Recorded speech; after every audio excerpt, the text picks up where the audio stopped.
उदयपुर सांसद डॉक्टर मुन्नालाल रावत ने शनिवार को जिला परिषद स्थित अपने कार्यालय में जन सुनवाई कर आमजन की समस्याएं सुनी और कई मामलों का मौके पर ही निस्तारण किया। जन सुनवाई के दौरान लोगों ने सड़कों की खराब हालत, पेयजल संकट, बिजली आपूर्ति और पेंशन से जुड़ी शिकायतें रखी, जिन पर सांसद ने संबंधित अधिकारियों को त्वरित कार्रवाई के निर्देश दिए। इस दौरान सांसद रावत ने डिस्टर्ब बिल को लेकर भी बड़ा बयान दिया और कांग्रेस तथा पूर्ववर्ती गहलोत सरकार पर तीखा हमला बोला। उन्होंने कहा कि कांग्रेस की नीतियों के कारण प्रदेश में कानून व्यवस्था कमजोर हुई थी। रावत ने आरोप लगाया कि गहलोत सरकार के समय दंगाई खुलेआम पुलिस कर्मियों पर हमला करते थे और उन्हें पीटा जाता था, लेकिन सरकार मूक दर्शक बनी रही। उन्होंने कहा कि उस समय का कानून भय खत्म हो गया था, जिससे प्रदेश की कानून व्यवस्था पर गंभीर सवाल खड़े हुए। सांसद रावत ने कांग्रेस पर तुष्टीकरण की राजनीति करने का आरोप लगाते हुए कहा कि पार्टी मुस्लिम सिद्धांतों पर चल रही है, इसलिए इस मुद्दे पर मुस्लिम विधायक को आगे किया जा रहा है। उन्होंने कहा कि प्रदेश में शांति और कानून व्यवस्था बनाए रखना किसी भी सरकार की प्राथमिक जिम्मेदारी है। दंगा फैलाने वाले और समाज में अशांति फैलाने वालों के खिलाफ सख्त कार्रवाई जरूरी है। रावत ने कहा कि ऐसे लोगों के खिलाफ कड़ा कानून होना चाहिए ताकि प्रदेश में अमन चैन और सामाजिक सौहार्द कायम रह सके। देखिए, मेवाड़ में वैसे तो बहुत अच्छी चीज़ें हैं। यहाँ पर पर्यटन को लेकर, पानी को लेकर सुविधाएं अच्छी है, लेकिन दिनचर्या में ये ध्यान में आता है कि यूडीए के विषय हैं, रेल के विषय हैं, कहीं नौकरी वालों के विषय हैं। ये सारे विषय इसमें आए।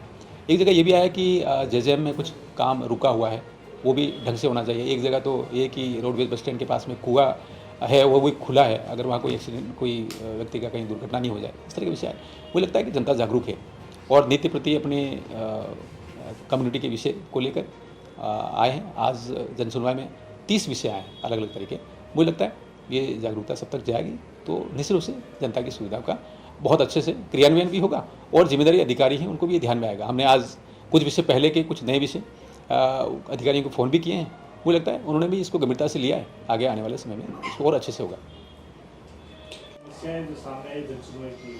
देखिए, पहला तो ये ध्यान आया कि उदयपुर से दक्षिणी भारत को जाने वाली जो ट्रेन है वो सारवा तक जाती है, कालूपुरा होकर कैसे उसको कनेक्ट करें सूरत से, एक तो वो विषय है। उदयपुर से रतलाम जाने वाली ट्रेन रात को 1:30 बजे यहाँ से रवाना होती है। कुछ लोगों का ये कहना है कि अगर उसको थोड़ा जल्दी कर लें, इसको शाम को 8 बजे के आसपास भी कर सकते हैं, तो वो एक विषय आया।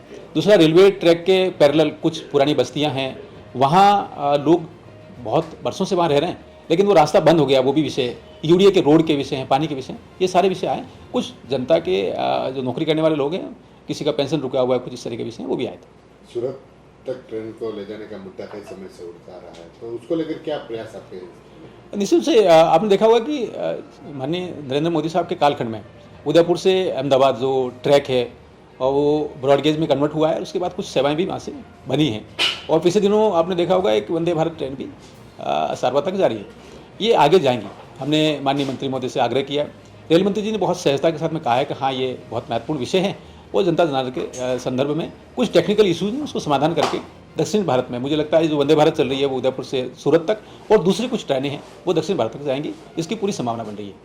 सर, एक विधानसभा में डिस्टर्ब एरिया बिल जो है उसे पास किया गया, इसमें रफीक खान जो कांग्रेस के विधायक है, उन्होंने कहा है कि भाजपा जो है जिन क्षेत्रों में आती है और दंगे भड़काते हैं और फिर वोट वो बांटना चाहते हैं। ये हमने जोधपुर में एक सीन आप सभी को ध्यान में होगा, प्रेस किसी एक अखबार के, दैनिक अखबार के फ्रंट पर छपा था। दंगा करने वाले लोग अशोक गहलोत साहब की सरकार के कालखंड में पुलिस को पीट रहे थे। ऐसा करौली में भी हुआ, भिलवाड़ा में भी हुआ, ये सारी चीज़ें हुई। तो तुष्टीकरण की नीति के तहत जिस प्रकार से बहुसंख्यक समाज के हितों पर कुठाराघात जिस प्रकार से कांग्रेस ने किया है, और कांग्रेस तो निश्चित रूप से धीरे धीरे अपने मूल जो भी ठीक ठाक विषय थे जो आज़ादी के कालखंड में उनके साथ में थे, उनके नेताओं में थे, वो सब छूट गए। और आज की तारीख में तो कांग्रेस पूरी तरह से मुस्लिम लीग के जो सिद्धांत हैं उसके अनुरूप, और जहाँ लेफ्टिस्ट के विषय हैं, माओइस्ट के जो विषय हैं, उनको लेकर आगे बढ़ रही है। मुझे लगता है कांग्रेस को अपने गिरेबान में झाड़ कर देखना चाहिए और जिस प्रकार से उन्होंने मुस्लिम जो एमएलए हैं उनको आगे किया, उससे सीधा ही समझ में आता है कि मुस्लिम परस्त ये जो कांग्रेस है वो क्या करने जा रही है, उनका क्या मैसेज है। और बहुसंख्यक समाज इस बात को जानता है कि जो नरेंद्र मोदी जी की सरकार है, डबल इंजन की सरकार है, भाजपा की सरकार है, वो विरासत के साथ विकास की भी बात करती है और साथ ही साथ सबका साथ सबका विकास की बात करती है। अंत्योदय के सिद्धांतों पर चलती है, तो सबसे बड़े लार्ज स्केल पर जिन लोगों को कवर करती है, विकास करती है बिना धर्म और ये देखे हुए, मुझे लगता है ये ज़्यादा महत्वपूर्ण है। अब कांग्रेस अपने गिरबान में झांके और देखे कि किस प्रकार से उन्होंने दंगे करवाए हैं और बहुसंख्यक समाज को हानि पहुंचाई है, ये हम सभी जानते हैं।